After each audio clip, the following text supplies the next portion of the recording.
I'm going to cover two basic topics, and that would be forensic document analysis, that's handwriting identification, the dating of documents. When was this document produced? Was it produced in 1996 or was it produced last week?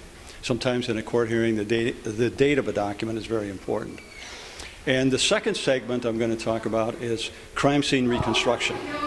And because for 14 years I was a crime scene team leader in the state police, and that's an important facet of police work. This comes up a lot of time in forensic files and on the ID channel.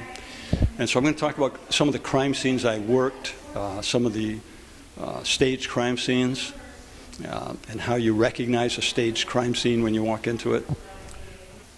My role was that Steve Thomas, who was the lead detective in that case, in fact, he wrote the book, JonBenet, which is a very authoritative book about the JonBenet Ramsey case. Steve Thomas called me. They wanted a second opinion on the ransom note. And their document analyst for the Colorado Bureau of Identification had done a report. But because of the size of the case, they wanted a second opinion. And they called one of the federal laboratories and asked them if they would do it, and they said no, they only do a primary workup. They won't do a secondary workup. But they referred Steve to me in East Lansing. So Steve flew the evidence out, the ransom note, and the crime scene photos, and all the evidence connected with it for a second opinion. I spent 3 days on it, going over the evidence, and wrote a report. And my report somehow wound up on the internet, as everything does. But that was my role, is to write another opinion or a second opinion on the ransom note. In my report, I wrote that the handwriting habits of Patsy Ramsey did appear in that ransom note.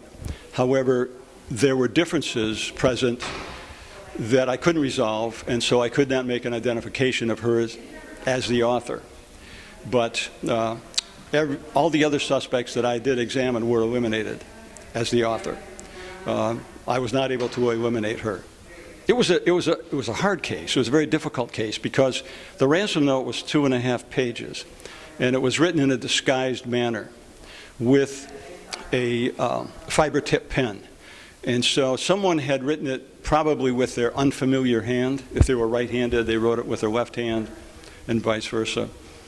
So it was a hard case to work on, trying to break down that disguise. And from that point of view, it was. However, there was other forensic evidence in that note that was compelling. For example, that note was written on Patsy Ramsey's tablet, which was in her kitchen. And we know that because the ransom note was impressed into her tablet. And we know there was a practice note written that was destroyed that we never got. We also know that the pen and the ink that wrote that ransom note came from her pen in her coffee cup by the telephone. So the note was written on her tablet with a practice note somewhere with her pen. People understand a lot about forensic evidence today. From the ID channel, from Forensic Files, they watch that on television, and those are very good channels. They're very instructive.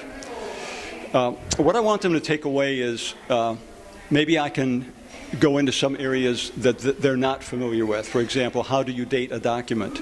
How do you tell if a document was recently produced? And an appreciation of crime scenes and how difficult they really are. When you start a crime scene, you're looking at a week, at least, probably of a 60-hour day in resolving and processing and cataloging all the evidence, doing the photography, doing the reports, doing the sketches, doing the measuring. It's a tremendous amount of work. And that doesn't always appear on the ID channel or Forensic Files as to how detailed and how in-depth that investigation has to be. And the amount of responsibility that's on your shoulders as a homicide investigator at a crime scene.